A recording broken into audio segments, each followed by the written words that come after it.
All right, welcome into the show. You're watching Philadelphia Eagles now right here on Chat Sports. I'm Chase Sr., and no matter where you are or how you're tuned in, we appreciate you for making today's show a part of your day. So much to get to on today's show because Howie, Roseman, Nick Sirianni just addressed the media for their end-of-the-season presser.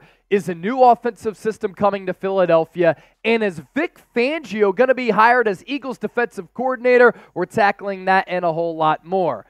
While Sirianni and Roseman were talking with the media, this news broke from ESPN's Adam Schefter that the Dolphins and Vic Fangio have mutually agreed to part ways. He was the defensive coordinator this past year, and Fangio now will be the top target for the Philadelphia Eagles to hire as their defensive coordinator, and a deal is expected.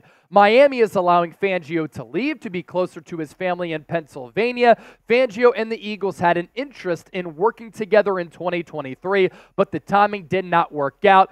This time it will. And Diana Rossini really just putting everything into context, and this is how we're all feeling. Vic Fangio out in Miami while the Eagles are meeting with the media. Love it when a plan comes together. We'll see if they make it work. Now, let's focus in here on Vic Fangio. He worked as a consultant with Philadelphia in 2022. The Eagles wanted to hire him to replace Jonathan Gannon. He's from Dunmore, the neighboring town of Scranton. Shout out to the 570. Used to work out there. And the Eagles could not hire him as defensive coordinator because of the Jonathan Gannon Cardinals tampering situation, as he illegally was interviewing for the Arizona Cardinals head coaching job in the lead up to the Super Bowl. We haven't included Vic Fangio in our list of defensive coordinator candidates because he hasn't been available. But this would be a move that I would absolutely love. He's a veteran defensive mind. He has familiarity with this organization.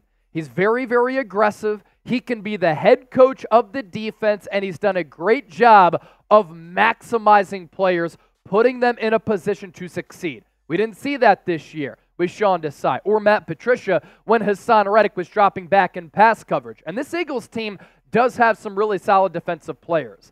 Hassan Reddick, Jalen Carter, Jordan Davis. We'll see if Fletcher Cox, Brandon Graham come back. Josh Sweat had a double-digit sack season. You have Darius Slay. You have Reed Blankenship at safety. Howie Roseman needs to address linebacker. He needs to address the situation with James Bradbury. But a better defensive coordinator can maximize this Eagles defensive unit. And here's where Miami ranked defensively this year. Points per game, 23.2. It was 22nd.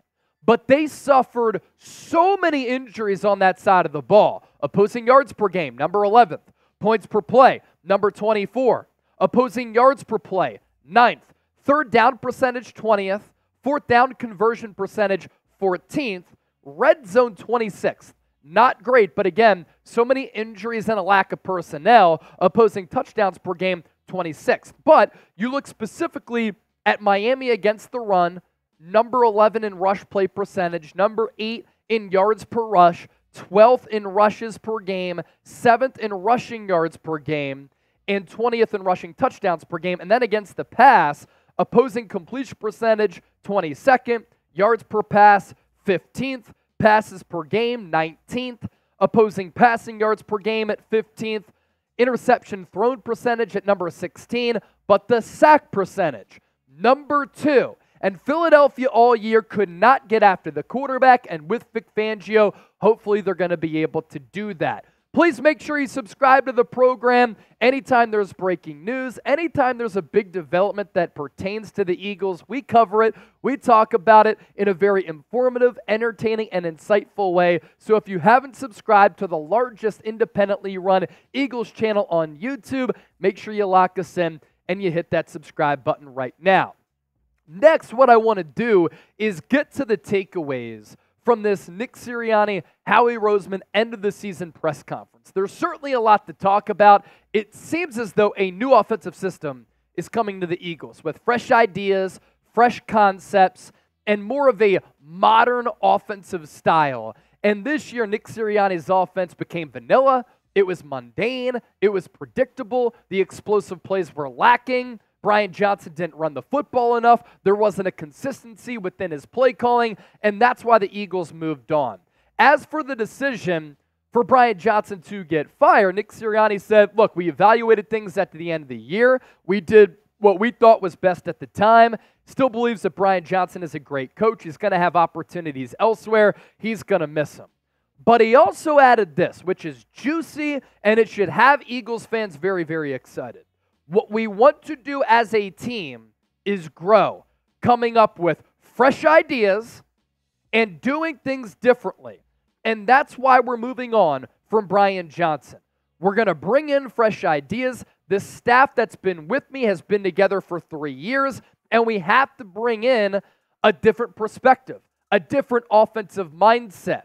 As for how willing he is to change the structure of the offense, he said he's willing to do things differently, to be a little bit more creative, and whoever the new coordinator is, they're going to bring, quote, fresh ideas, and we're going to combine that with what we've done well, what we do well, the personnel on this roster, and that's what the offense is really going to strive toward. So the translation to me, and then Chip, we can get the prize picks, it sounds like a new offensive scheme is coming to the Eagles, and that's a breath of fresh air. That's something that needs to happen.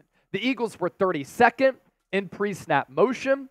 They didn't have Jalen Hurts on the rollout all that often, and I do want to get to some Eagles offensive numbers here because they were 4th in RPO usage, which I don't have a huge problem with, but 32nd in motion, 32nd in under center rate, and 31st in design rollout rate. They also didn't target the middle area of the field, and hopefully this new offensive coordinator is going to be able to do that. And you bring in a good OC, you get Vic Fangio, and the coaching for this team, I imagine, going to be a lot better from what we saw in the slide at the end of the year for this Eagles team. So with that, I ask you this. A lot of you watched the press conference. Some of you did not. Whether you did or did not, what's your confidence level in the Eagles to right the ship? High amount of confidence?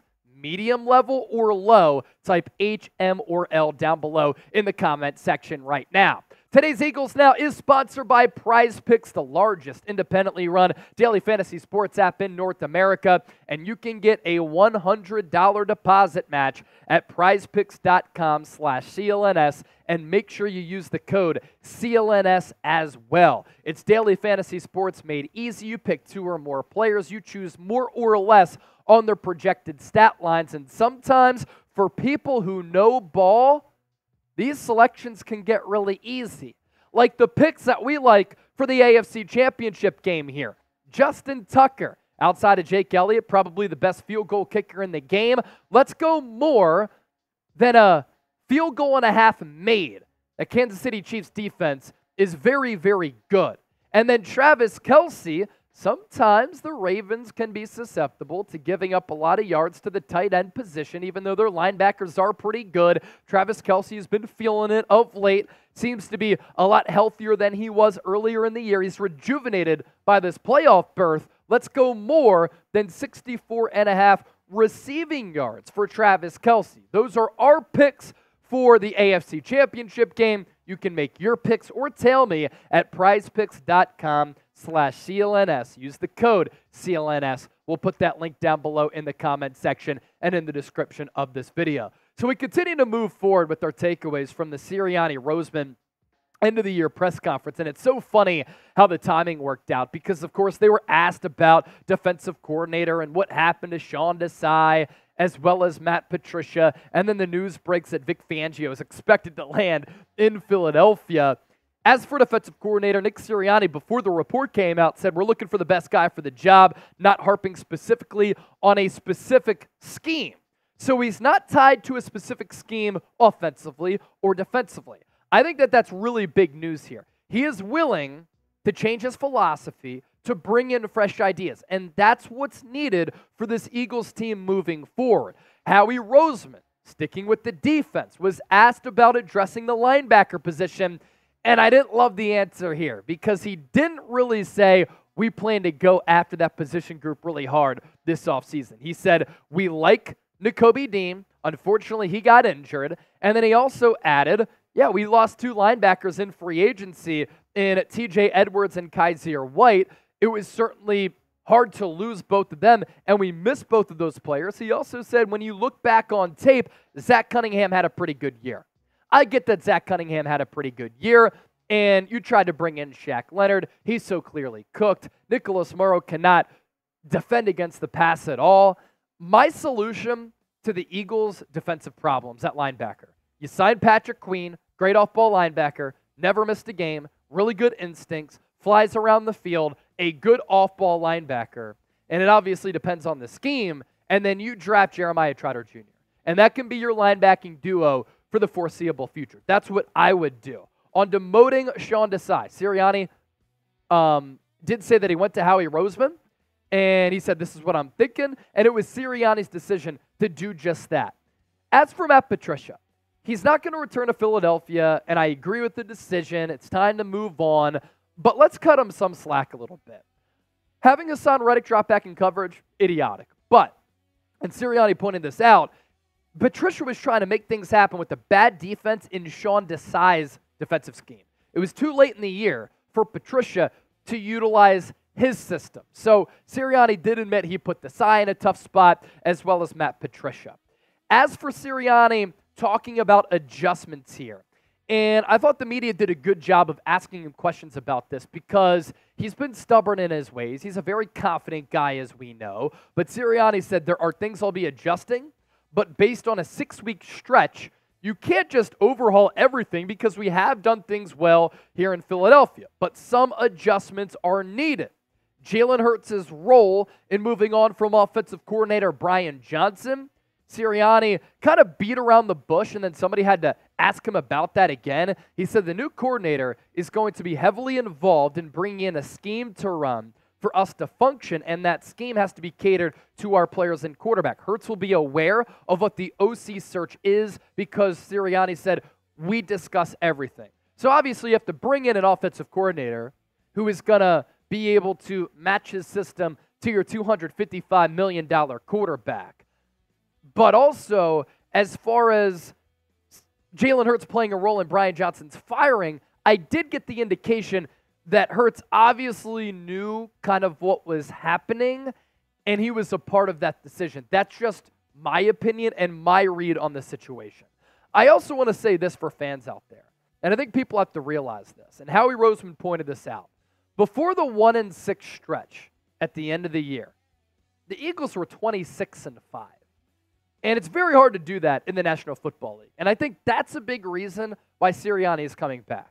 Under his watch, under his tutelage, the Eagles have done some really good things. They started off 10-1 this year. Now, he missed on the offensive coordinator hiring. He missed on the DC hiring. And the end of the year, it was ugly. The Eagles failed to make adjustments. They looked like a disjointed team that was just done. They wanted to go to Cabo, and they wanted the offseason to be here. But let's not discredit Sirianni for what he's been able to do. The Eagles were playing in the Super Bowl less than a calendar year ago. And for Sirianni, he said, look, at the end of the year, I had to pitch myself to Jeffrey Lurie and Howie Roseman. I had to pitch my plan and convince them I am still the right man for this organization. We have to reprove ourselves, and he said he's looking forward to doing that. And Howie also said the purpose of an exit meeting is to really take accountability, and it's to gather information for the necessary changes that we have to make. So those are my takeaways from the Sirianni-Roseman end of the season press conference. A little bit of a news dump within that, which is a huge deal in Philadelphia, with Vic Fangio likely to be headed to the Philadelphia Eagles as their new defensive coordinator. With that, I ask you this before we hop on out of here for this segment. What's the most pressing need for the Eagles this offseason? Explain it for me down in the comments section and why right now.